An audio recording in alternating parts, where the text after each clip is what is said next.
Ya, puji nama Tuhan, Shalom saudara. Anugerah yang besar dari Tuhan buat semua kita yang bisa mendapat kesempatan untuk menerima kebenarannya. Saudara, kita baca dalam 2 Raja-Raja 13. Kita lihat ada satu kisah yang dahsyat ya. 2 Raja-Raja 13 kita baca ayat 20 sampai 21 saja.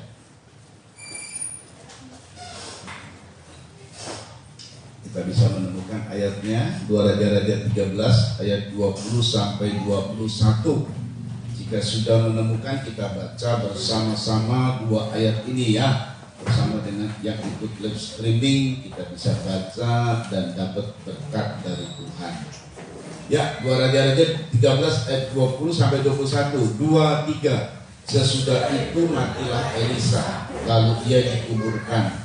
Adapun gerombolan Moab sering memasuki negeri itu pada pergantian tahun. Pada suatu kali orang sedang menguburkan mayat. Ketika mereka melihat gerombolan datang, dicampakkan merekalah mayat itu ke dalam kubur Elisa lalu pergi. Dan demi mayat itu kena kepada tulang-tulang Elisa, maka hiduplah ia kembali dan bangun berdiri. Amin.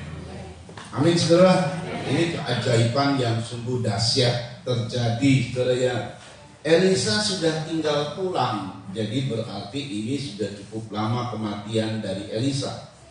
Entah mungkin sudah merupakan bulanan atau sudah tahun.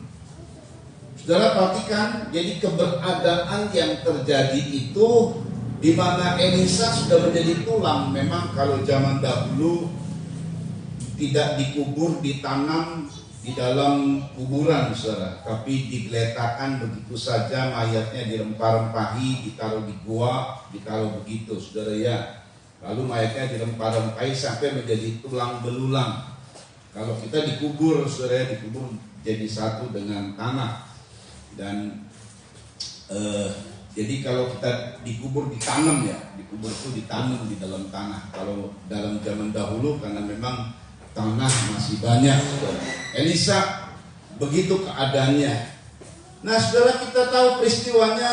Jadi ada orang yang mau menguburkan mayat. Oleh karena ada gerombolan dari orang Moab, ini begal ini ya. Gerombolan begal. Itu sering terjadi, itu menakutkan ya. Kalau misalnya kalau kita sering dengar itu ada geng motor, geng motor itu banyak sekali saudara, itu menakutkan. Sampai sekarang ini masih terus terjadi. Begal-begal juga masih terus terjadi, pakai celurit lah dan lain sebagainya. Sembarangan mereka, dan mereka acak saudara ya. Jadi nggak peduli nih orang baik, orang jahat. Kalau kedapatan sama mereka kita mesti hati-hati, ini khususnya di motor saudara ya. Nah ini keadaannya kayak begitu saudara ya. Ya takutlah orang-orang yang lagi membawa mayat ini. Ya tentu membawa mayat bersama dengan keluarganya. Oleh karena ketakutan dicampakkan itu mayat. Nggak taunya secara tidak sengaja kesentuh tulang Elisa. Bangkit. Jadi bangkitnya mayat yang tadinya sudah mati ini udah jadi mayat kok. Bangkit itu menggegerkan memang. Tetapi membuat keluarga bersukacita. Sebab tadinya orang ini sudah mati, kalau dia adalah kepala rumah tangga, di mana pekerjaan dia sebagai harapan dari semua keluarga, ini hidup lagi. Jadi harapan dia sudah mati, bangkit, hidup lagi. Ada harapan lagi, gara-gara tulang Elisa. Nah, saudara, ini kisah sesuatu yang luar biasa. Memang tidak dikasih tahu, ini mayat siapa. Yang dikubur itu orang siapa? Nggak dikasih tahu saudara. Biasanya kan kalau kita mau mengalami keajaiban, lihat dulu kriterianya. Lihat dulu kamu memenuhi syarat nggak? Apakah kamu percaya kepada Tuhan? Apakah hidupmu ini nggak ada sakit hati? Ya toh, kadang-kadang hamba Tuhan berkata begitu. Anda mau disembuhkan, lepaskan dulu sakit hati. Ampuni dulu orang yang menyakiti kamu. Apa kamu punya iman? Ada gak kamu iman? Bagaimana sikapmu? Adakah kamu berbuat baik sama orang sehingga layak untuk menerima keajaiban? Ini orang nggak dikasih tahu. Entah dia orang baik, entah dia orang jahat. Tidak disebut juga namanya siapa, pihak keluarganya gimana. Intinya begitu dia kena ini jenazah ini kena tulang Elisa, bangkit dia. Nah, saudara. Jadi artinya begini, saudara. Inilah yang namanya satu keberadaan anugerah. Inilah yang namanya anugerah. Saya mau kasih tahu sama saudara, saya ulang kembali karena kita di zaman anugerah. Anugerah itu adalah pemberian tanpa melihat latar belakang orang yang diberi. Itu anugerah namanya. Enggak peduli dia itu baik atau jahat. Misalnya ada seorang yang ingin memberikan pemberian tanpa alasan, tanpa embel-embel, tanpa background, tanpa pamrih kepada seseorang, itu namanya anugerah. Saudara ya. Yang intinya saya dapat anugerah. Sama juga dengan keselamatan. Kita baca Efesus 2 ayat 8 sampai 9. Ini kita harus tahu bahwa dalam Efesus 2 ayat 8 sampai 9 inilah hidup kita. Inilah keberadaan zaman kita. Di mana zaman ini bukan zaman Taurat, bukan zaman hukum Taurat, tapi zaman anugerah. Ya, coba dibaca Efesus 2 ayat 8 sampai 9, dengar baik ini. Sebab karena kasih karunia. Sebab karena kasih karunia atau anugerah, grace, terus Kamu diselamatkan oleh iman, terus itu bukan hasil usahamu. jadi keselamatan yang kita dapat itu bukan hasil usaha baik kita, bukan amal ibadah kita. Tapi Tuhan menganugerahkan keselamatan kepada kita asal kita percaya kepada Tuhan. Saya ini banyak hidup dalam dosa loh. Tapi saya percaya kepada Tuhan yang menebus dosa saya, diselamatkan. Terus kan? Tetapi pemberian Allah. Itu anugerah, itu pemberian Allah. Dan kalau memang Tuhan berikan anugerah punya tujuan. Yuk. Itu bukan hasil pekerjaan. Itu bukan hasil pekerjaanmu, bukan kebaikanmu, bukan usahamu, bukan amal ibadahmu. Terus jangan ada orang yang memegahkan diri. Nah, ini tujuannya. Kalau anugerah itu datang, jangan ada orang yang sombong. Amin. Amin, saudara. Amin. Jangan sombong. Jadi gini, saudara ya. Sebenarnya pertama keselamatan yang Tuhan berikan kepada kita nggak pantas sebenarnya. Kita diselamatkan, dibawa oleh Tuhan nanti masuk surga. Amin, saudara. Saudara percaya pasti masuk surga? Amin. Siapa yang percaya angkat tangan? Setiap orang yang percaya kepada Yesus diselamatkan. Saudara, sebetulnya tadi saya bilang kita nggak layak, banyak dosa kita. Tapi aku percaya kepada Tuhan. Dan saat aku percaya kepada Tuhan, Dia kasih anugerah keselamatan buat kita. Itu anugerah itu mulai dari keselamatan. Jadi kalau misalnya si A orang yang berdosa, pada saat dia hampir mati udah sekarat, kayak seperti orang yang ada di sebelah salib Yesus. Itu orang pemberontak, orang berdosa, orang yang bunuh manusia itu. Pemberontak namanya saja. Ya, namanya pemberontak, sudah tahu orang-orang yang pemberontak itu garang-garang. Ya, mungkin perbuatan jahat sudah dilakukan oleh dia. Tapi kemudian dia berkata begini, Tuhan ingatlah aku kalau engkau ada di Firdaus. Loh, Tuhan bilang gini, engkau bersama dengan aku hari ini ada di Firdaus. Diselamatkan dia. Dosanya yang banyak itu diampuni oleh Tuhan karena dia percaya kepada Tuhan.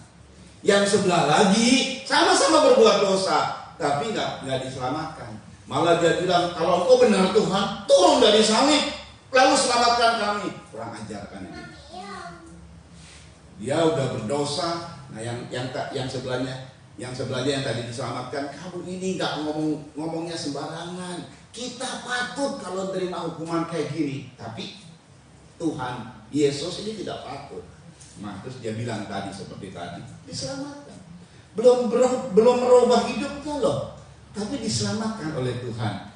Perhatikan ya. Jadi yang punya surga bilang gini, hari ini kau bersama dengan aku di Firdaus. Lo yang dia punya, betul nggak saudara? Dia punya siapa? Dia berhak itu anugerah.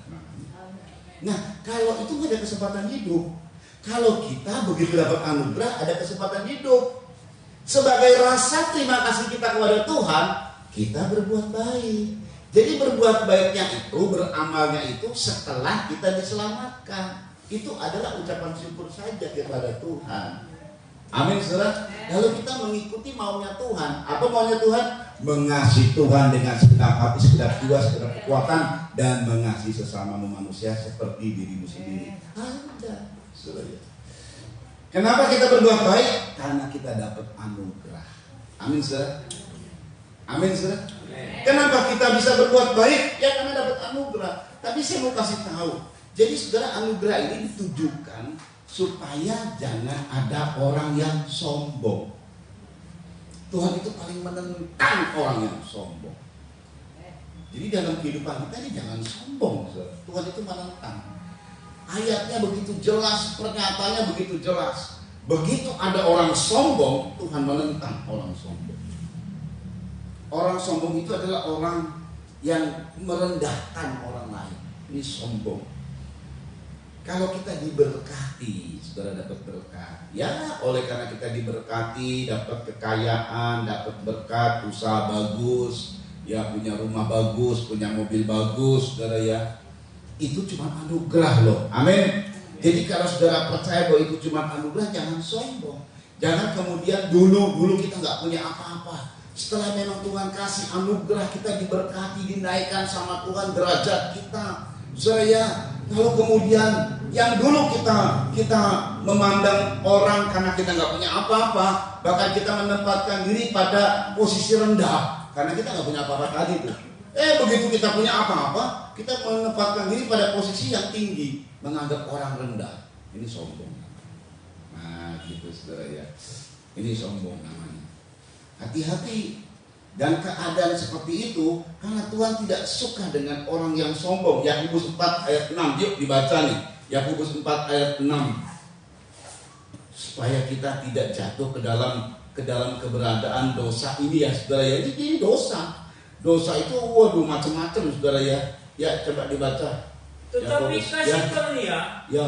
yang dianugerahkannya kepada kita Tetapi kasih karunia anugerah yang dianugerahkannya kepada kita terus lebih besar daripada itu. perhatikan.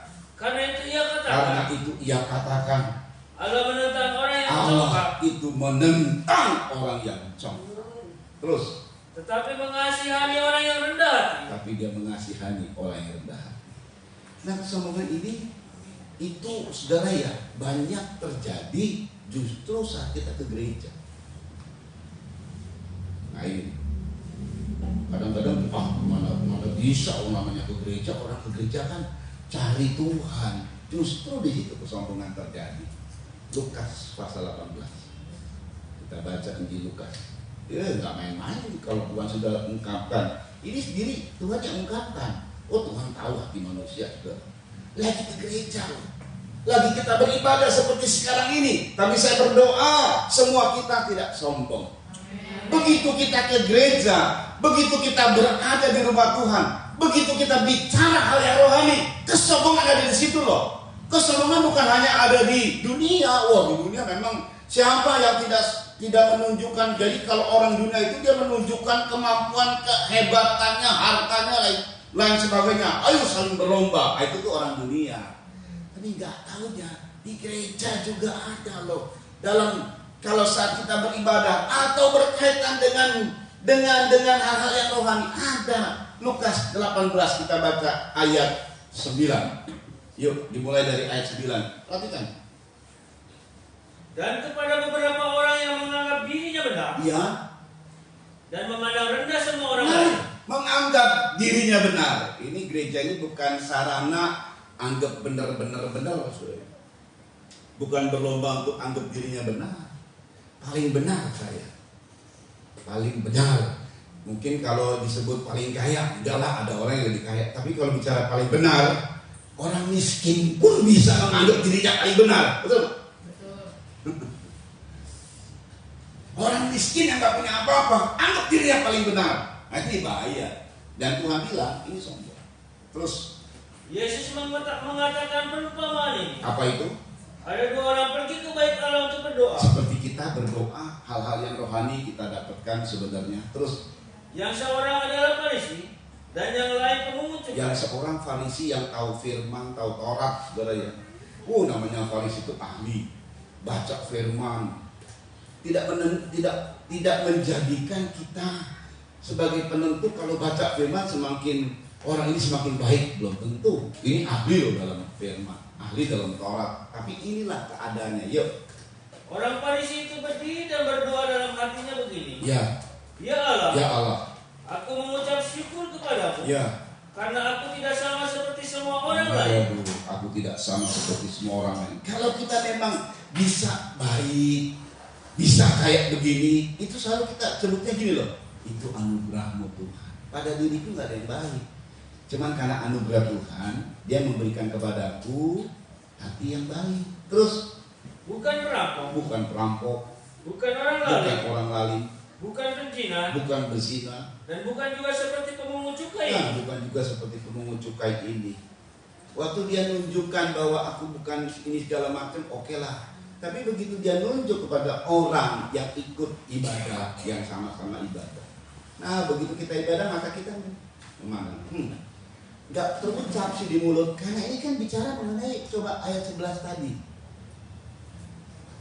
Orang Farisi itu berdiri dan berdoa dalam hati. Ini adanya dalam hati dia. Gak terucap, gak ada yang tahu. Itu orang Farisi mungkin orang bilang karena dia gak ucap. Ih hebat tuh, setia nih orang. Rajin berdoa, rajin puasa, beri perpuluhan, segala macam, bukan berzina. Wah, orang kelihatan dalam kehidupannya bagus, tertib. Tapi dalam hatinya dia ngucap itu loh. Nggak ada yang tahu. Terus aku berpuasa 2 kali seminggu. Terus aku memberikan 1/10 dari segala penghasilanku. Terus tetapi pemungut cukai itu berdiri jauh-jauh. Bahkan dia tidak berani menengadah ke langit, melainkan dia memukul diri dan berkata. Kita fokusnya pada orang Farisi. Ayat 14:4. Aku berkata kepadamu, orang ini pulang ke rumahnya sebagai orang yang dibenarkan Allah. Pemungut cukai yang tadi merasa orang berdosa pulang dibenarkan oleh Tuhan. Terus kan? Dan orang lain itu tidak. Orang lain itu masuk, orang lain itu siapa? Orang Farisi itu tidak dibenarkan oleh Tuhan. Pakailah kebenaran dirimu. Terus sebab barang siapa meninggikan diri. Nah ini konteksnya enggak, tuanya meninggikan diri. Orang Farisi ini meninggikan diri. Anggap dia lebih benar dari orang lain. Bicara anggap lebih benar dari orang lain itu bukan hanya orang kaya, orang miskin, orang biasa saja. Tapi dalam hatinya anggap saya lebih benar. Jadi kalau sikap kita suka membenarkan diri, itu anggap lebih benar dari orang lain. Terus kan?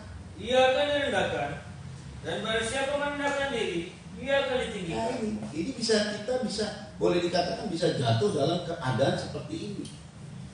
Allah itu menentang orang yang congkak. Sebab congkak sombong itu langsung sifatnya iblis. Makanya gak ada ampun bagi orang congkak. Dia menentang orang congkak. Mungkin ada orang yang maaf ya, karena ada masalah hidup, ada orang yang kecewa, bahkan ada orang yang berbuat zina katakan, tapi gak ada ayat Allah menentang dengan keras. Nah ini begitu congkak langsung Tuhan tentang. Karena itu keadaannya saudara yang itu langsung sifat dari iblis. Iblis itu jatuh bukan karena apa-apa saudara, karena sombong. Dia udah dikasih percaya oleh Tuhan. Iblis itu tadinya malaikat, namanya Halael. Ada malaikat Mikail, ada malaikat Gabriel. Ini malaikat-malaikat utamanya Tuhan. Di antara Mikail dan Gabriel, Tuhan mengangkat Halael menjadi katakanlah orang kedua, katakanlah begitu orang kedua. Padahal ini malaikat ini dicipta sama Tuhan. Sombong, saudara. Aku mau menyamakan kedudukan yang maha tinggi. Lah di sorga itu nggak usah pakai tindakan, saudara. Di hati aja udah tahu di sorga. Itu baru ngomong di hati. Dia berkata dalam hatinya, Aku mau menyamakan Allah yang Maha Tinggi. Langsung tahu, langsung diusir. Enggak, pokoknya dia punya pengikut.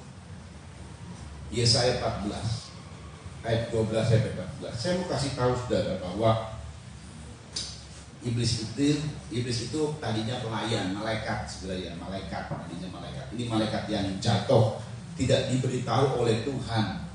Berapa banyak yang jatuh, miliarankah, ratusan jutakah, tidak diberitahu. Dan malaikat atau iblis ini jatuhnya itu pun hanya diumpamakan. Jadi Tuhan tuh nggak ngomong itu loh, iblis tuh jatuh dia, nggak gitu. Ini perumpamaan. Kenapa? Karena buat Tuhan tuh nggak penting-penting amat gitu. Jadi Alkitab itu isinya adalah antara Tuhan dan saudara. Itu yang terpenting. Itu yang banyak diceritakan. Antara Tuhan dan manusia, antara Tuhan dan anaknya. Jadi kalau perjanjian lama ini adalah umat, perjanjian baru kita jadi anak, diangkat jadi anak. Itu yang penting. Tuhan mau bicara kepada manusia saja. Urusan iblis kayak urusan malaikat kayak nggak terlalu penting. Makanya sangat minim sekali ayat-ayat soal malaikat, ayat-ayat apalagi soal iblis.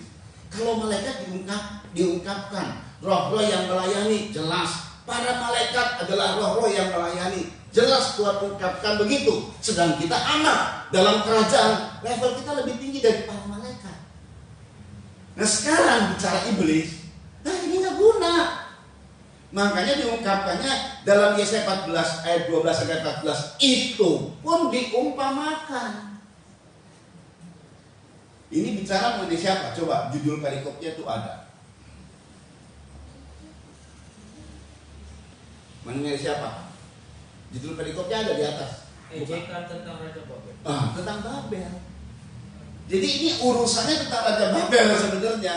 Tapi memang Raja Babel ini sombong. Persis kayak itu. Begitu sombong jatuh aja sama Tuhan. Jadi kalau kita sombong, Tuhan tentang, Tuhan jatuh. Ayat 12. Ya. Wah, engkau sudah jatuh dari langit. Engkau sudah jatuh dari langit. Langit itu tahta Allah. Ini pun diungkapkan dalam perumpamaan.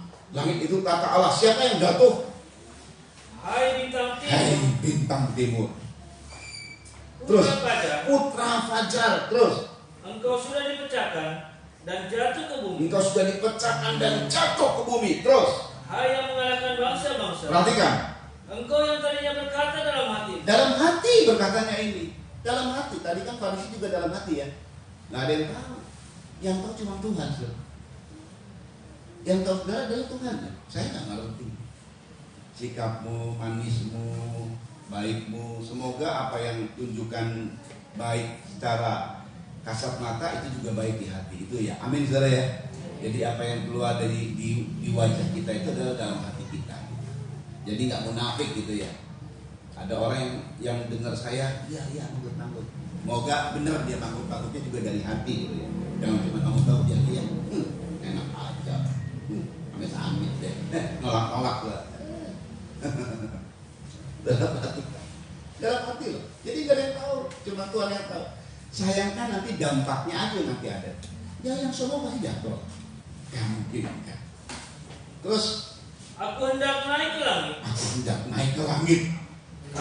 Aku hendak mendirikan tahtaku mengatasi bintang-bintang Allah. Tahtaku mengatasi bintang-bintang Allah. Jadi gambaran bintang-bintang Allah, gambaran malaikat. Makanya ada legenda malaikat itu kayak bintang. Wow. Jadi kamu udah jadi malaikat belum? Tuh ada bintang. Kayak begitulah legenda di luar negeri tapi ya. Nah, ini kan mungkin ayat ini yang dipakai saudara ya. Terus dan aku hendak duduk di atas bukit pertemuan. Perhatikan. Jauh di sebelah utara. Terus aku hendak naik mengatasi ketinggian awan-awan. Hendak menyamai yang maha tinggi. Hendak menyamai yang maha tinggi. Baru hendak dijatuhkan. Jadi itu terjadi pada saat ibadah. Sayang ya, ibadah itu kan sebenarnya setelah datang ibadah dapat berkat, ditinggikan sama Tuhan, dimuliakan, diberkati sama Tuhan. Saudara ya, lalu kenapa dimuliakan sama Tuhan? Karena melakukan firman. Waktu kita mendengar firman, kita melakukan firman, gitu kan? Orang yang melakukan firman pasti diberkati. Orang yang taat kepada firman pasti diberkati, saudara ya. dari firman yang disampaikan pasti ada teguran, dan teguran itu mendatangkan kita datang sujud, merendahkan diri di hadapan Tuhan, menyembah Tuhan. Ini datang ibadah itu mata. Tadi karena di dalam hati ya, mungkin kalau saya matanya sinis begitu kita kelihatan benar gitu ya. Loh ada orang ya yang nggak tahan itu, kalau lihat orang matanya aja kelihatan sinis begitu kan ya. Ini Farisi ini saudara, dia rapi, matanya mungkin lihat pemuja kayak gitu ya. Di hatinya enggak. Wah gitu. Jadi orang ini rapi banget untuk menyimpan isi hatinya. Lu pemuja kayak orang berdosa loh. Nah gitu kan ya. Tapi gak kelihatan di wajahnya. Ada orang kan kalau marah kelihatan saudara ya. Ada ya saudara ya. Betul gak? Apa mungkin termasuk saudara? Kalau marah itu kelihatan. Nah gitu ya. Lihat dari wajahnya yang asem gitu kan ya. Ditekuk wajahnya. Tapi ada orang yang pintar loh. Dia sakit hati sama orang gak kelihatan sakit hati. Ada kan? Ada gak yang begitu? Ada. Itu hebat orang itu saudara ya. Tapi gitulah. Kalau gak beres habis sudah. Makanya kan semua berkat dari Tuhan. Semua hati dilihat sama Tuhan. Kita boleh bersandiwara dengan manusia, tidak dengan Tuhan sebenarnya. Harusnya dengan Tuhan kita terbuka. Itu menguntungkan loh kalau terbuka sama Tuhan. Datang beribadah kepada Tuhan, mau dikoreksi, mau ditegur. Makanya orang yang suka mau ditegur pasti suka ibadah, rajin ibadah dia. Teguran datang tapi rajin ibadah dia suka sih ditegur. Kalau orang nggak suka ditegur ya kabur dia, saudara ya. Nah itu karena keangkuhan itu murni sifat iblis. Makanya Tuhan menentang orang yang sombong, saudara ya. Jadi kalau kita dapat anugerah, saudara bisa hidup saja, itu anugerah, jangan sombong. Amin saudara. Saudara bisa mendapat berkat saja, itu anugerah loh. Jangan sombong. Saudara punya mobil saja, yang lain baru punya motor, saudara punya mobil, jangan sombong. Amin. Saudara punya motor bagus saja, yang lain motornya butut, jangan sombong lah. Saudara bisa beli rumah, jangan sombong. Itu semua anugerah. Amin saudara. Gak perlu kita bangga-banggakan, itu anugerah. Jadi apapun yang kita dapat itu adalah anugerah. Di hidup kita nggak perlu bangga-bangga, nggak perlu sombong. Ini anugerah.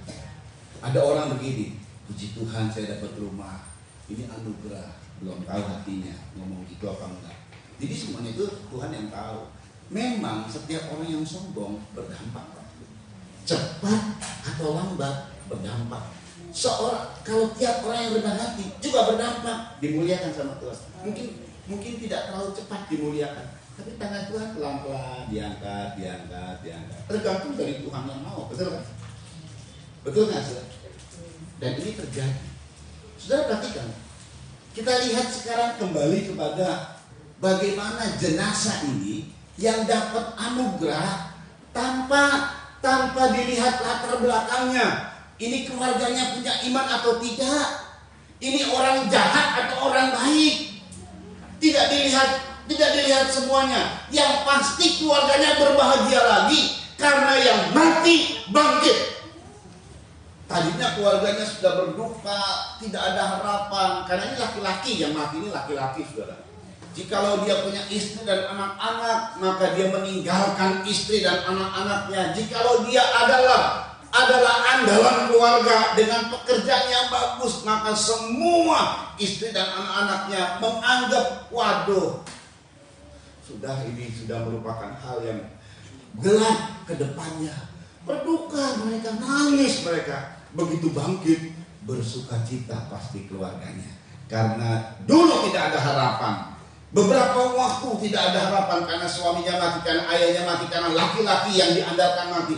Sekarang ada harapan karena dia bangkit setelah menyentuh tulang Elisa. Saudara, tapi dengan baik. Jadi hal ini terjadi, keajaiban ini terjadi. Ada beberapa hal saudara. Satu, hal ini terjadi karena ada masalah. Keajaiban terjadi karena ada masalah. Masalahnya apa? Moab.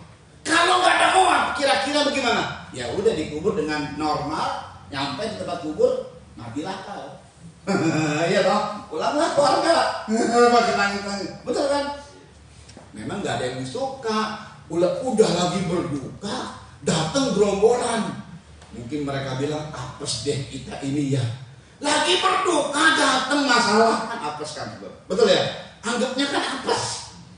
Gue nangis tiba-tiba, pada takut semua, pada lari semua, makanya semuanya lempar begitu saja. Saking takutnya sama gerombolan geng itu tuh, saudara ya, si Moab ya. Jadi nggak tahunya masalah itu tidak selamanya membuat kita menjadi hancur. Justru masalah di sini itu masalah itu terjadi supaya terjadi kebangkitan. Jadi kalau hadapi masalah, saudara, jangan ngomel dulu. Siapa tahu ini hoki kita nanti. Amin. Kalau hadapi masalah, jangan sungut-sungut sama Tuhan dulu. Jangan kemudian mundur dari Tuhan. Jangan kecewa sama Tuhan. Jangan. Kalau hadapi masalah, jangan-jangan ini adalah pemicu supaya terjadinya kebangkitan. Supaya terjadinya keajaiban. Makanya kalau menghadapi masalah, mengucap syukur selalu. Amin.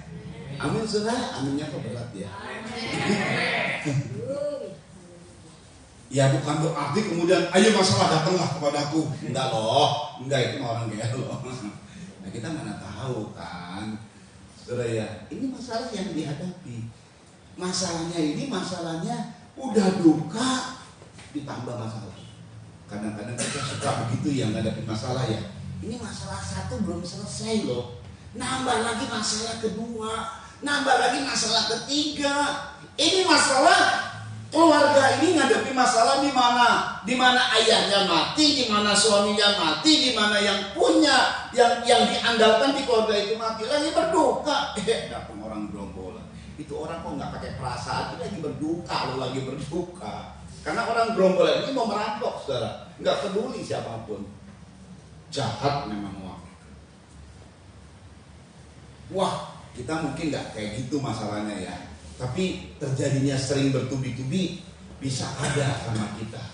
Masalah satu belum selesai, nambah lagi masalah. Setiap masalah, mari kita bersyukur sama Tuhan. Amin. Ayo kita bersyukur saja sama Tuhan. Ayo kita bersyukur saja sama Tuhan, saudara ya. Itu poin. Lalu kemudian bagi si mayat nih, karena dia kan yang bangkit. Si mayat ini, saudara ya. Kalau seandainya dia bisa ngomong, memang dia bisa ngomong ya. Tapi benar-benar setiap orang begini, saudara ya. Setiap orang ya, orang penjahat katakan, aku ini penjahat, tapi tolonglah aku dikuburkan dengan kuburan yang layak lah. Setiap orang pengen kuburannya layak, begitu kan. Tapi hari ini bagi si mayat ini, saudara, dicampakkan, dilempar, nggak dianggap loh. Gara-gara memang mereka takut sama Moab. Jadi kalaupun ada masalah yang bertubi-tubi, kedua, ngalami rasanya direndahkan. Dicampakkan itu direndahkan, nggak dipedulikan. Bersyukurlah, amin saudara. Bersyukur saja, amin. Bersyukur saja, amin saudara. Katakan lagi, bersyukur saja, haleluya. Iya saudara ya. Nah saudara, kita lihat yang jadi penyebab masalah ini sampai terjadi dicampakkan, dukanya sudah. Tapi ini masalah Moab ini, kok ada ya Moab ya gitu ya. Ini Moab, Ulangan 23. Ini masalah yang dihadapi. Masalah Moab, gerombolan Moab. Nah gerombolan Moab ini, atau kita lihat dulu asal usul, ya nggak perlu asal usul Moab lah. Moab ini nggak taunya tertera dalam Taurat. Sifat Moab ini, sifat gerombolan Moab ini. Ulangan 23 ayat 3-4. Yuk dibaca. Seorang Amon atau seorang Moab. Seorang Amon atau seorang Moab. Nah itu salah satunya Moab, saudara ya. Janganlah masuk jemaat Tuhan. Tuhan sudah perintahkan jangan pernah masuk jemaat Tuhan. Terus. Bahkan keturunannya yang ke-10 pun tidak boleh masuk. Bahkan keturunan yang ke-10 tidak boleh masuk jemaat Tuhan. Terus. sampai Itu selama-lamanya. Taurat. Jadi kalau dalam perjanjian baru yang namanya Moab, Amon, kalau ada orang bertobat jadi jemaat Tuhan diperbolehkan karena Kristus telah menanggung kutuk, tidak ada lagi kutuk. Jadi kalau ada orang Amon dan Moab, Amon itu sekarang Yaman. Saya nggak tahu kalau Moab, kayaknya Yaman udah nyatu dengan Moab. Moab sama Amon ini udah nyatu di zaman sekarang. Jadi Yaman ya Moab dan Amon, karena ini juga bersaudara, kakak beradik, saudara ya. Oke, lalu kemudian perhatikan ayat 4. Kenapa Tuhan ngomong begitu keras? Kenapa Tuhan menolak Moab begitu keras? Ayat 4. Karena mereka tidak menyongsong kamu dengan roti. Karena mereka tidak menyongsong kamu dengan roti. Terus. Dan air pada waktu perjalanan. Dan tidak menyongsong kamu juga dengan air pada waktu perjalananmu keluar dari Mesir. Padahal Moab ini adalah masih bersaudara, masih serumpun sama Israel. Jadi saya mau kasih tahu Moab ini berasal dari Lot. Lot ini anak angkat lah disebutlah. Saya sebut anak angkatnya Abraham. Sebelum Abraham punya Ishak, Abraham selalu bawa Lot kemana-mana, dianggap anak angkat. Ini keponakannya Abraham, Lot ini. Dari Lot baru punya anak 2 perempuan. Tapi perempuan ini saudara dua-duanya menjadi berzinah dengan ayahnya, dengan Lot. Muncullah Moab dan Amon. Bisa dikatakan mereka ini adalah masih sekaum dengan Abraham. Nah, saudara dengar baik, saudara ya. Tapi sayang mereka ini yang namanya saudara tidak peduli. Mereka memang pelit.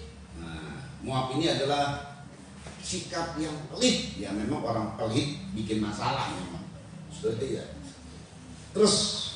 Dan karena mereka mengupah Bileam bin Beor dari Petor di arah Mesopotamia melawan engkau, supaya dikutukinya engkau. Selain mereka pelit, mereka ini selalu mengatakan, selalu mengutuki Israel.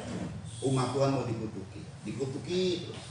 Jadi selalu jahat kata-katanya. Kita satu lagi baca Yeremia 48 ayat 29. Moab ini memuncak. Tadi pelit, lalu kemudian yang memuncak di Yeremia 48 ayat 29. Cepat ya. Yeremia 48 ayat 29. Kami telah mendengar tentang keangkuhan Moab. Waduh, Moab ini angkuh. Terus. Alangkah angkuhnya dia. Terus. Tentang kesombongannya. Keangkuhannya. Dan kecongkakannya. Tentang tinggi hati. Waduh, semuanya tuh diungkapkan. Kecongkakan, keangkuhan, kesombongan, tinggi hati. Enggak ada yang lain. Yang ada cuma itu saja pada Moab. Kadang-kadang ada orang begini saudara ya. Wah, dia bicara mengenai hal-hal yang tinggi-tinggi. Di gereja misalnya ada seorang pengusaha misal katakan begitu. Waduh, Pak Pendeta, ini nggak bagus Pak Pendeta, musiknya kayak begini, nggak bagus. Dia orang kaya nih. Ini jelek sekali. Masa kasih buat Tuhan yang jelek begini? Tapi nggak pernah ngasih korban gitu ya. Dia ngomong-ngomong gitu, kasih korban deh, gitu kan ya. Ini ada yang begitu, saudara. Yang ngomong-ngomong nyelak-nyelak semua, saudara. Tapi korbannya nggak dikasih. Begitu. Udah gitu, wah saya baru saja beli yang begini. Buat di rumah misalnya saja begitu. Bagus. Bagus kayak begitu lah. Tapi nggak kasih duit, nggak kasih korban. Pelit. Tapi dia bangga-banggakan diri. Nah, udah sombong, pelit. Bikin masalah memang. Saudara yang begitu. Orang-orang begitu bikin masalah. Masalahnya, ya ini kalau sombong itu sebenarnya, kalau orang udah sombong segala-galanya jadi jahat. Iblis sombong, dilempar sama Tuhan. Jadi iblis jadi jahat. Tadinya halal. Hampir kesempurnaan terjadi sama dia. Karena dia sombong ingin menyamai Allah yang maha tinggi, dilempar sama Tuhan, jadi iblis, pendakwa, jadi penjahat. Lalu kemudian Tuhan bilang, apa sih maunya iblis? Dari dulu pembunuh manusia. Jahat. Memang begitu, saudara. Ya, keadaannya kita mungkin alami. Wah, kita diremehkan sama orang-orang. Wah, ada orang-orang yang begitu pelit. Tadi saya bilang ngomongnya tinggi-tinggi, tapi dia masih saudara sebenarnya sama kita. Kira-kira begitulah ya, kira-kira begitu ya. Masih saudara seiman padahal. dia punya. Ya, artinya memang katakanlah ya dia punya lah untuk membantu, tapi sombong sekali. Atau kita masih saudara sama kita, memang sakit hati dia. Banyak orang yang gini sudah ngomong sama saya ini miskin, tapi saudara-saudara saya kaya. Dia tapi itu lagi sakit hati tuh. Karena kita memang salah memandang. Kita harus pandang Tuhan. Amin. Amin, saudara. Harus andalkan Tuhan. Jangan andalkan saudara-saudara kita. Anugerah kalau dia bantu kita. Memang saya juga dapat anugerah. Keluarga saya dibilang kaya, nggak ada yang kaya, sederhana semua. Tapi mereka membantu pekerjaan Tuhan. Mulai dari kakak beradik sampai keponakan-keponakan. Jadi orang tua atau kakak beradik saya yang punya anak selalu menganjurkan bantu umum. Nah gitu saudara ya. Biarpun mereka di gereja mana mereka tetap bantu. Jadi itu anugerah saudara ya. Ada orang-orang yang bantu, itu anugerah. Mereka adalah orang-orang yang membantu. Ini anak-anak Tuhan saudara ya. Ini orang-orang yang memang memberikan anugerah kepada kita. Jadi kalau kita bisa dapat, itu anugerah sebenarnya. Amin saudara. Ya, sebagai kita yang dapat anugerah, wajib kita mendoakan mereka supaya terus diberkati, terus mengalami pemulihan dari Tuhan, terus dilancarkan usaha. Kayak begitu saudara ya, wajib. Tapi memang saudara ya, sering terjadi itu dalam diri kita nih, dalam diri kita. Jujur aja hampir semua manusia kena nih yang namanya kecewa kepada saudara. Yang saudara yang saya bilang tadi, saudara yang punya lah, kita minta pinjam atau segala macam, tidak dikasih, kecewa kita. Dan kecewa itu salah. Justru itu kita tidak menghargai dan tidak mengandalkan Tuhan. Itu dibuat sama Tuhan begitu. Nanti kadang-kadang ada orang yang baik sama kita, baik, benar-benar baik sama kita. Lalu kemudian di hari berikut sengaja dibuat sama Tuhan seperti misunderstanding, tidak salah paham, kecewa kita. Nah gitu. Ada aja memang Tuhan buat begitu supaya Tuhan itu maunya kamu dan aku saja, kata Tuhan. Gak ada campur tangan lain. Kalaupun nanti ada orang yang digerakkan sama Tuhan, itu semua dari Tuhan, bukan dari orang itu. Makanya kita gak pernah mengandalkan manusia. Terkutuk yang mengandalkan manusia. Dalam segala hal ini kita selalu bersyukur. Amin saudara. Ya memang ini susahnya gini. Kita lagi susah loh. Kalau lagi senang dikecewakan, gua lagi senang dikecewakan, cuekin aja, bisa ya? Gampang kan ya? Lagi susah, datang ngoap, waduh, rasanya gimana nih hati? Oh, itu rasanya ingat-ingat jangan-jangan ya. Lagi susah loh kita. Nah, gitu saudara ya. Tapi puji Tuhan. Ini poin yang kedua, ini yang menarik, ini yang paling menarik. Adanya pertemuan. Kalau orang Cina bilang ini hoki.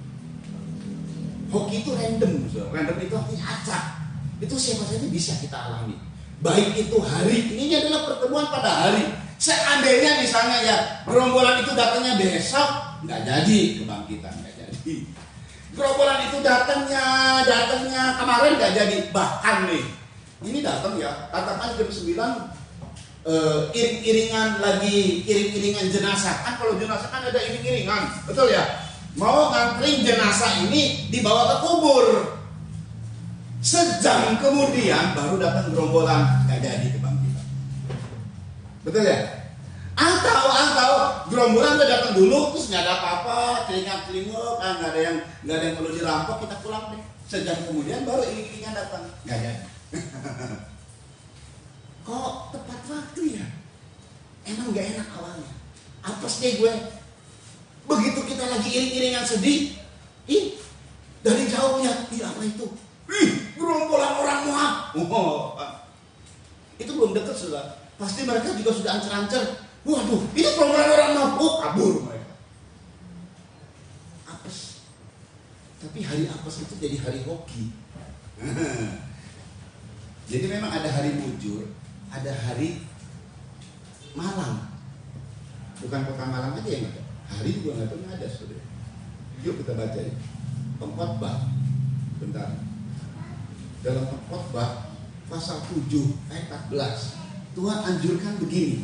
Tuhan anjurkan begini. Kalau hari mujur bagaimana? Kalau hari malam bagaimana? Begitu ya. Nah, ini kan sebenarnya kedua hari ini ada pada mereka. Hari malam apes, yaitu hari itu. Kenapa ketemu sama gerombolan?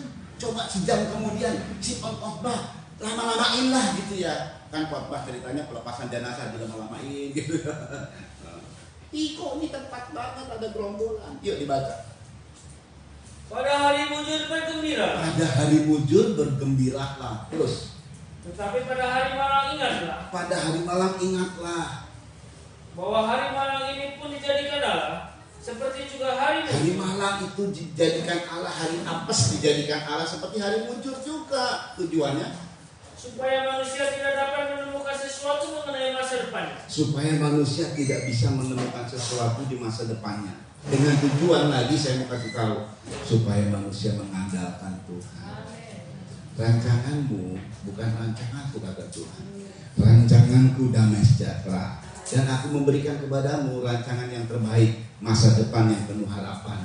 Tujuannya selalu dalam kehidupan kita, entah usaha, entah apa saja, tanya sama Tuhan. Tanya dan tunggu jawaban Tuhan. Dia setuju enggak?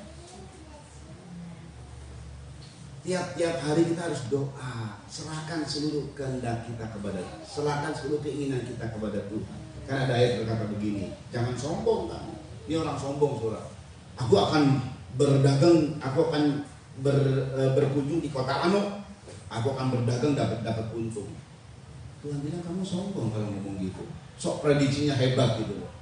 Apa hidupmu cuman uap yang sebentar saja berlalu. Harusnya kamu ngomong begini.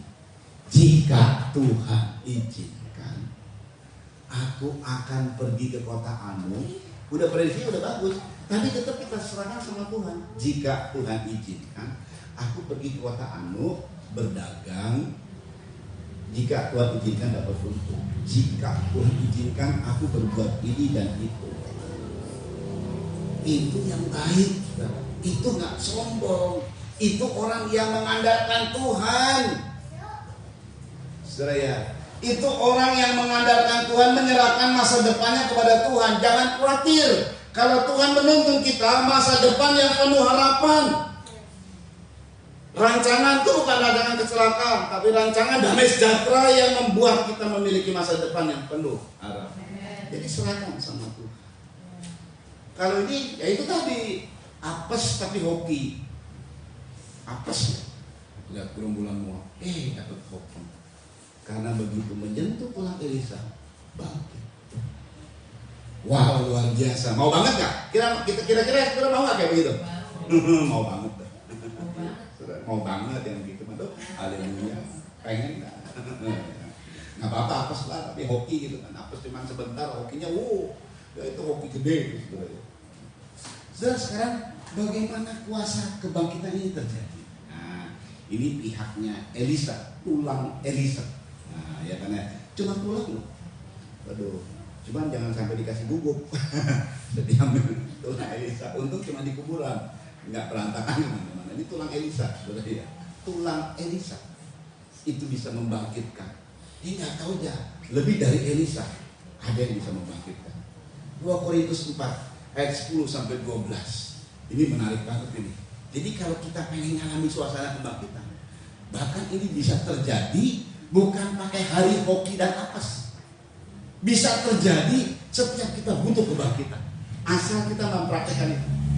Tulang Elisa itu kan, jadi kalau misalnya ada orang yang kena ke tulang Elisa, yang nggak nyangka kan, saya juga nggak tahu orang itu bangkit tiba-tiba juga mungkin nggak tahu kenapa gue bangkit ya, gitu ya. Jadi tulang Elisa ini memang cuma momentum. Momentum itu artinya ya tadi ada hari mujur, hari apes. Kebetulan itu hari hoki. Biarpun diawali dengan apes. Selanjutnya mungkin nggak bisa orang sentuh-sentuh gitu ya. Kan misalnya ceritanya heboh gitu ya. Datanglah orang berbondong-bondong, datang ke tulang Elisa, yang mati disentuh-sentuhin, tetap mati. Tetap mati. Cuma buat ini doang yang hidup dia. Lah ini kan namanya itu karena Elisa tidak ada andil di situ untuk membangkitkan orang, betul kan? Yang bagikan siapa? Ya Tuhan. Yang nggak tahu Elisa juga. Elisa mau udah di sorga. Ih, tulangku berguna ya. Misalnya kalau Elisa melihat ya. Tapi cuma sekali, fenomenal. Kalau yang ini nggak fenomenal. Karena dia yang mempunyai hidup manusia. Kita tahu bagaimana caranya, cuma kita tahu yang tidak fenomenal membangkitkan siapa? Yesus Kristus. Jadi kuasa kebangkitan ini kuasa yang tadi kalau kita dalam pekerjaan ya, aduh pekerjaan saya sedang menuju ke bangkrutan. Bangkrut itu mati kalau usaha.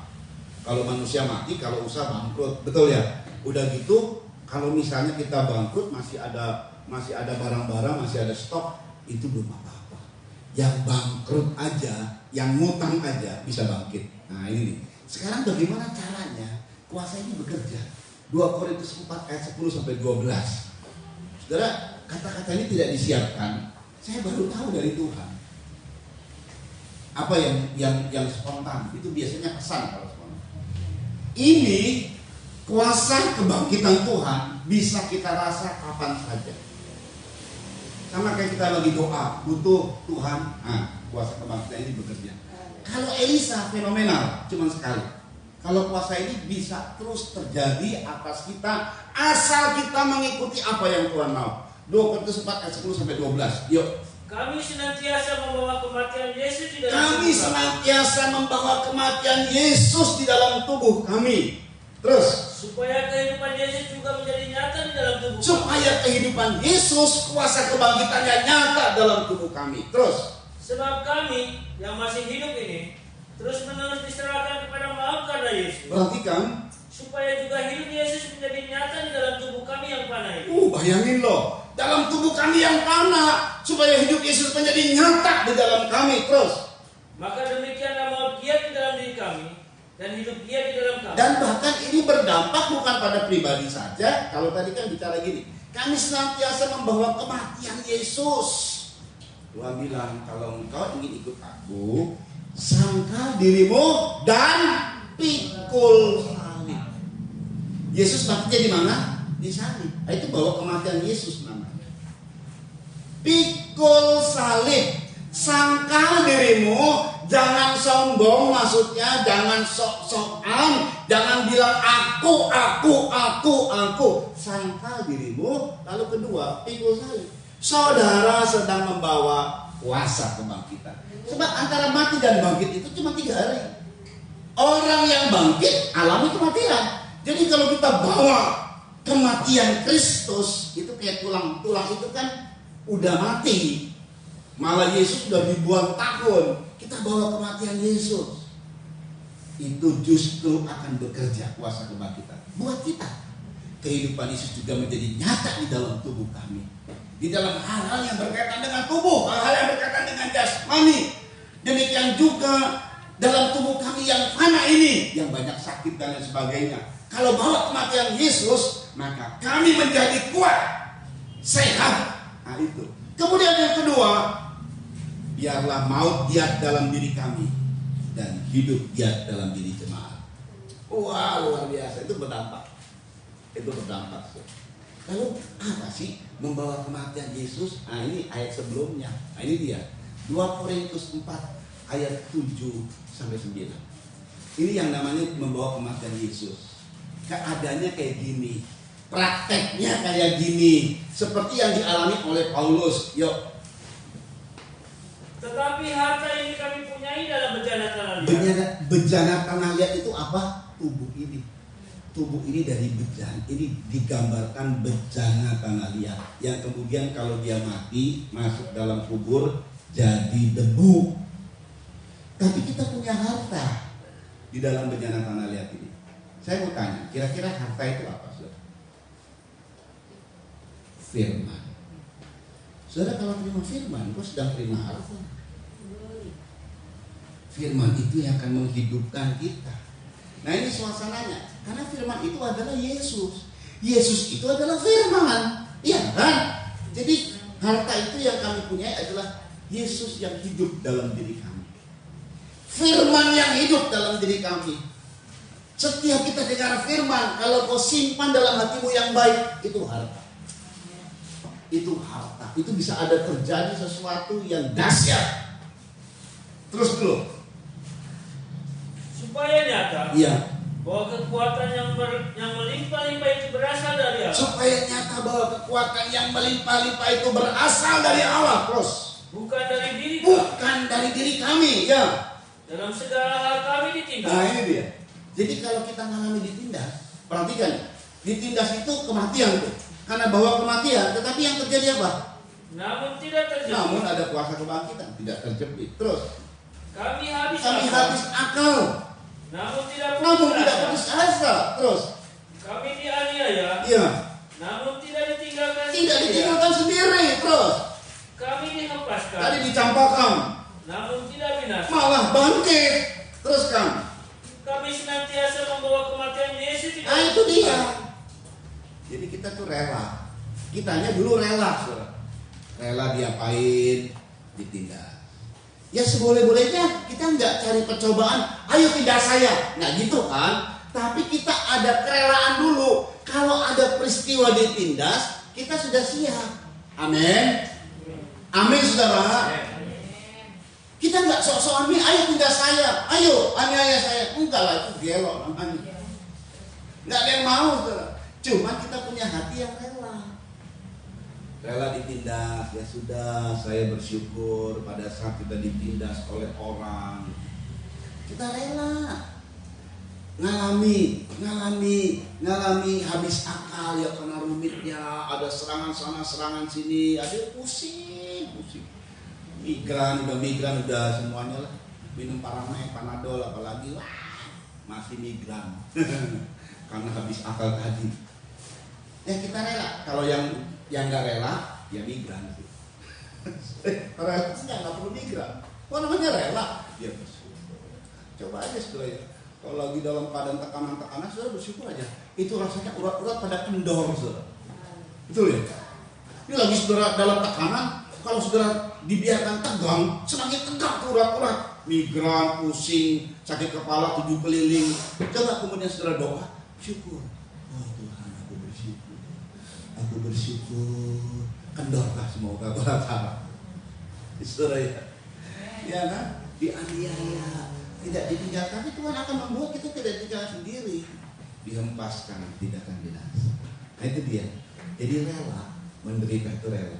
Amin. Ya puji Tuhan kalau kita nggak menderita. Tapi kalau kita menderita rela aja. Maka Tuhan akan memberi pertolongan sama kita. Jadi kalau kita rela, kita bawa penderitaan itu, kita nggak ngomel-ngomel, kita nggak ngomongin orang. Misalnya si A itu membuat saya menderita. Kita ngomong sama, Encik tahu nggak, tuh si A itu bikin saya susah. Ditambahin lagi. Ini yang Encik ini nih, dia kurang ajar si A itu ya. Jadi apa yang mungkin dia buat saya susah, saya pinjam misalnya gampangnya nih ya, saya pinjam 10.000 nggak dikasih. Karena omongan itu saudara, itu si A itu ya, Encik itu cuma pinjam 100.000, nambah jadi. Wah, ini orang ini pelit ya. Cuma pinjam 5.000 kan ditambahin, kalau pinjam kan masa 5.000 aja nggak boleh, ada 10.000. Jadi tambah-tambahin. Itu orang pelitnya luar biasa. Jadi orang ini malah nambah beban sama orang itu, jadi anggapnya orang itu lebih jahat.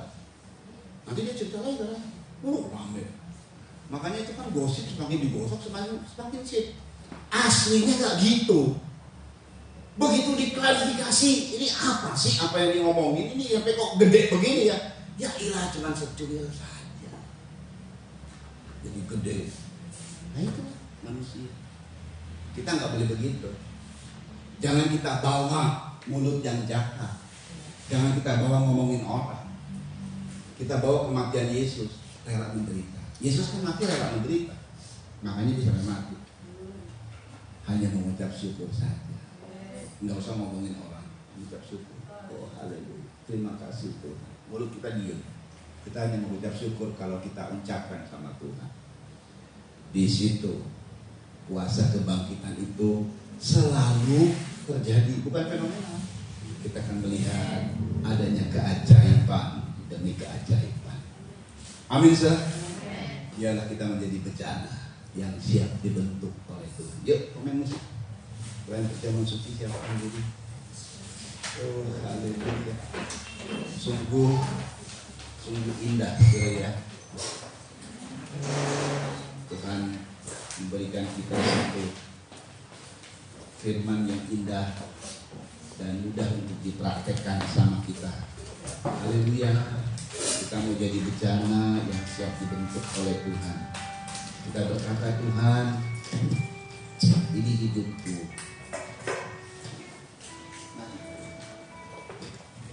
Ini hidupku, Tuhan. Haleluya. Kita doa dulu ya. Kita doa. Bapa yang baik, di hadapan kami ada perjamuan kudus. Semuanya ini kami persembahkan kepadamu, biar ini menjadi berkat Tuhan buat setiap kehidupan kami, baik itu tubuh kami maupun kehidupan kami, sehingga kami mengalami pemulihan dari Tuhan, mengalami berkat-berkat dari Tuhan, mengalami kebangkitan baik di usaha kami, bahkan di tubuh kami yang lemah ini, bahkan segala hal yang kau janjikan di hari ini itu jadi genap buat kami, termasuk yang ikut live streaming Tuhan, di mana kami membawa hidup kami, membawa kematian Yesus, yaitu kami rela menderita, mematikan segala daging kami, ada muncul kebangkitan dari Tuhan. Kami terima tubuh dan darah dengan hati yang bersyukur dan menyembah di dalam nama Yesus. Kudus tempat, kudus wadah ini, dan kudus semua yang kami akan minum dan akan makan. Kudus para pelayan Tuhan di dalam nama Yesus. Juga jemaat Tuhan yang memegang perjamuan suci juga yang ikut live streaming, kudus dalam nama Yesus.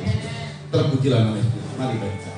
Bagaikan janda siapa bertujuan demikian hidupku di dalammu dengan kurawan kuasa rohmu melalui jadikan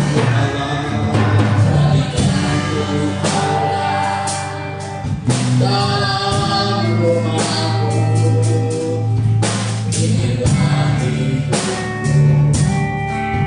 di dalammu. Amin.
Dengar firman Tuhan, sebab apa yang telah diteruskan kepadamu telah diterima dari Tuhan, yaitu bahwa Tuhan Yesus pada malam waktu ia diserahkan mengambil roti, dan sesudah itu ia mengucap syukur atasnya. Yesus memecah-mecahkannya dan berkata, inilah tubuhku yang diserahkan bagi kamu, perbuatlah ini menjadi peringatan akan aku. Bukankah roti yang kita pecah-pecahkan adalah persekutuan dengan tubuh Kristus? Amin. Makanlah dengan percaya tubuh Kristus dalam nama Tuhan Yesus Kristus.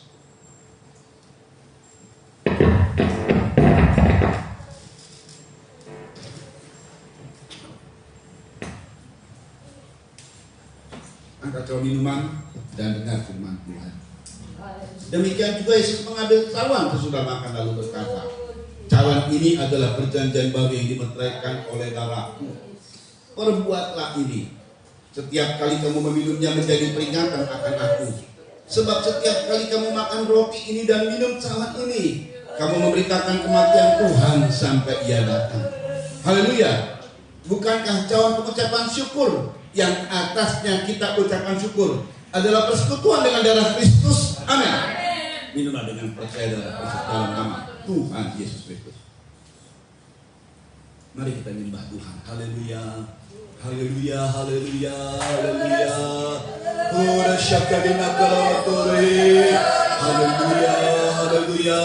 Yang berbahasa beri yang terbaik kepada Tuhan. Haleluya, haleluya. Ucapan syukur. Haleluya, bibir yang memuliakan nama Tuhan. Persembahan yang terbaik adalah ucapan syukur. Dari hati yang memuja Tuhan. Haleluya, haleluya. Oh, terima kasih Bapak, terima kasih. Haleluya, shalom dengan Tuhan. Haleluya, haleluya, haleluya. Terima kasih Tuhan. Terima kasih Bapak yang baik untuk anugerah besar yang Kau berikan kepada kami. Berkati semua yang hadir, berkati yang ikut live streaming Tuhan. Bahkan nanti kalau video ini diunggah di YouTube, diberkati juga yang menyaksikan, menonton Tuhan. Haleluya, dalam nama Yesus Kristus, biar janji-Mu digenapi pada semua orang, khususnya mereka yang melakukan firman-Mu. Haleluya, yang selalu bersyukur di tengah-tengah beratnya tekanan saat pikul salib dan menderita bagi Tuhan. Haleluya, kami tidak lagi mau bersungut-sungut, tidak mau ngomel-ngomel, tidak mau ngomongin orang. Yang kami lakukan adalah selalu bersyukur kepada Tuhan, sehingga kuasa kebangkitan-Mu bukan sekedar fenomenal saja, tetapi terus terjadi dalam kehidupan kami. Kala kami memerlukan kuasa kebangkitan-Mu, tanda-tanda ajaib terus menyertai perjalanan hidup kami, dan kami terus memuliakan nama Tuhan. Haleluya. Terima kasih Bapak yang baik. Kau berkati Tuhan keluarga di sini yang telah menyiapkan pastori, berkati keluarga menyiapkan tempat ibadah Tuhan keluarga ini, demikian yang menyiapkan pastori juga diberkati. Bahkan semua korban-korban yang disampaikan oleh jemaat Tuhan diberkati, baik korban tantangan kolektor, perpuluhan dan apa saja, semuanya diperuntukkan bagi Tuhan saja, bagi pekerjaan-Mu. Nama Tuhan dipermuliakan.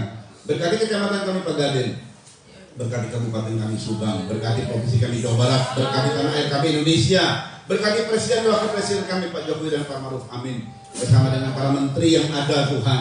Berkati wakil-wakil rakyat di pusat dan di daerah-daerah, legislatif, yudikatif, eksekutif.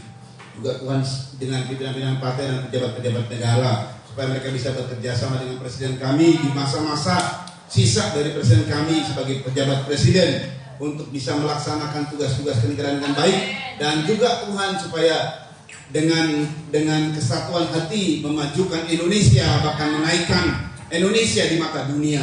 Nama Tuhan dipermuliakan. KPK ini Polri Densus 88 dan mereka yang bergerak di bidang hukum, mari Tuhan berkati, beri keberanian kepada mereka dan juga penyikapan untuk membongkar kasus-kasus besar, baik koruptor maupun gembong-gembong narkoba, sindikat mafia lainnya, terorisme. Semuanya Tuhan terbongkar dan dihukum sesuai dengan hukum yang berlaku. Tapi kalau luput dari hukum dunia, kami mohon hukum surga bertindak, dan nama Tuhan dipermuliakan di bumi Indonesia ini. Terima kasih Bapak yang baik untuk segala sesuatu. Dan kalau sebentar kami kembali ke rumah kami masing-masing, sampaikan dengan selamat, dengan tidak kekurangan suatu apapun, dan kembalikan pada hari-hari ibadah yang sudah ditetapkan. Kami angkat dua tangan menerima berkat dari Tuhan. Saudara-saudara yang dikasih oleh Tuhan, terimalah anugerah cinta sayang dari Bapa yang selalu memperhatikanmu.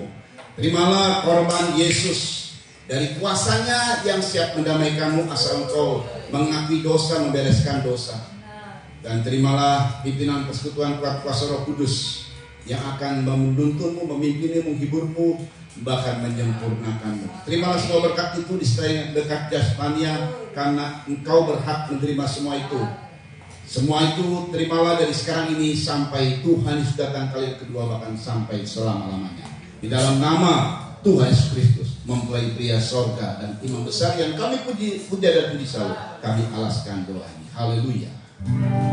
Haleluya, haleluya, kami akan lomba. Haleluya.